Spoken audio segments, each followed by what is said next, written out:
Whenever we hear the name of Napoleon mentioned, or see it printed in a book, it is usually in connection with a hard-fought victory on the battlefield. He certainly spent most of his life in the camp, and enjoyed the society of soldiers more than that of courtiers.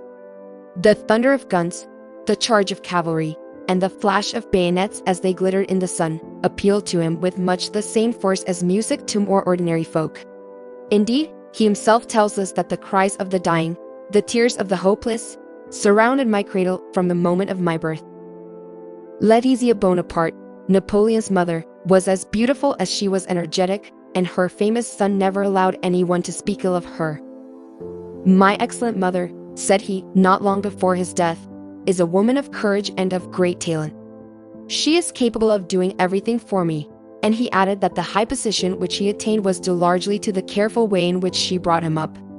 "It is to my mother, to her good precepts and upright example, that I owe my success and any great thing I have accomplished," he averred, while to a general he remarked, "My mother was a superb woman, a woman of ability and courage." A truly great man always speaks well of his mother.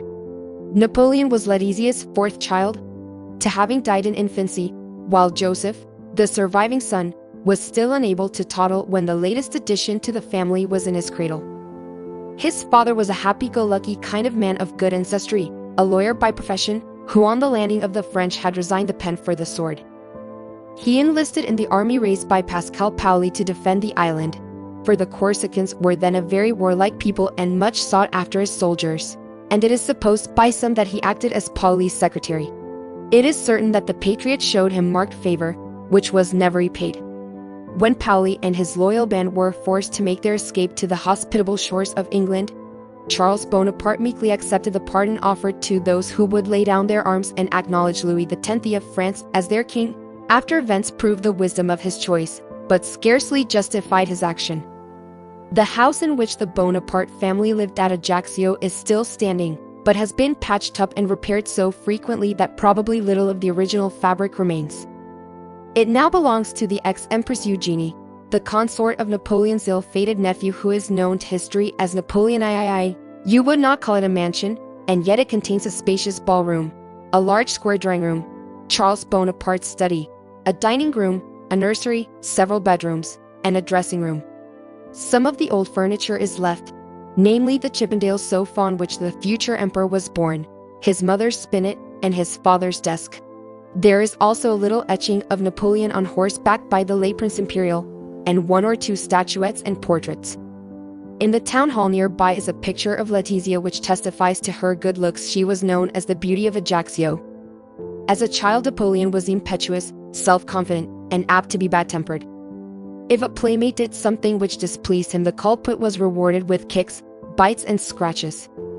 Letizia did her best to break him of this bad habit, with little success, for he resented interference to the end of his days. When he was emperor, he used to tell an anecdote of his early life which proves that his mother did more than scold him when he got into mischief. There were some fig trees in the garden attached to his home, and Napoleon was very fond of climbing them. Letizia, fearing an accident, forbade him to do so. One day, however, he relates, "When I was idle, and at a loss for something to do, I took it in my head to long for some of those figs. They were ripe. No one saw me, or could know anything of the matter. I made my escape, ran to the tree, and gathered the whole. My appetite being satisfied, I was providing for the future by filling my pockets, when an unlucky gardener came in sight. I was half dead with fear, and remained fixed on the branch of the tree where he had surprised me. He wished to seize me and take me to my mother. Despair made me eloquent. I represented my distress, promised to keep away from the figs in future, and he seemed satisfied. I congratulated myself on having come off so well, and fancied that the adventure would never be known. But the traitor told all. The next day my mother wanted to go and gather some figs. I had not left any, there was none to be found. The gardener came, great reproaches followed, and an exposure. The result was a thrashing. Probably the busy housewife taught Napoleon his letters, assisted by his uncle Joseph Fesch, who was but 6 years his senior, while from his great-uncle, Archdeacon Lucien Bonaparte, he learned a little Bible history. The 3's were drilled into him by nuns, and as the establishment admitted girls as well as boys, Napoleon took a fancy to one of the former, thereby incurring the ridicule of some of his schoolfellows. They were never tired of jeering at him with a little rhyme, specially composed for the occasion, to the effect that Napoleon with his stockings half off makes love to Jacquemer. The translation, of course, does not jingle as in the Corsican patois. It must not be inferred that he was a good-looking or attractive boy. On the contrary, he had a sallow complexion, was invariably untidy, and inclined to be moody. Later, he went to a more advanced school, and from thence to the seminary of the Abbey Recco. If he was not a brilliant scholar, he was certainly more interested in mathematics than is the modern boy in locomotives, and that is admitting a good deal. He also excelled in geography. Both studies proved useful aids camp when Napoleon began to master the intricate arts of strategy and tactics. It is on record that when Napoleon was very young he rode on a high-spirited pony to a neighboring windmill, and after persuading the miller to tell him how much corn it ground in an hour, quietly sat down and worked out the quantity used per day and week. The tyrant then returned to his panic-stricken mother, who had convinced herself that the boy had probably fallen off his fiery steed and been trampled to death. When opportunity occurred, the youthful Napoleon scribbled sums on the nursery walls and drew crude outlines of soldiers marching in regimental order. A fondness for the open air early manifested itself, and the earnest student would remain out of doors for hours at a stretch, provided he was allowed to follow his favorite pursuits without being disturbed. Should his brother dare to interfere when he was working in the little wooden shanty which his thoughtful mother had caused to be erected for him, Napoleon's hasty temper would get the upper hand, and the intruder would be forced to beat a hasty retreat, perhaps in a shower of sticks and stones. My brother Joseph, he tells us, was the one with whom I was oftenest in trouble. He was beaten, bitten, abused. I went to complain before he had time to recover from his confusion. I had need to be on the alert. Our mother would have repressed my warlike humor, she would not have put up with my caprices. Her tenderness was allied with severity. She punished, rewarded all alike. The good, the bad, nothing escaped her.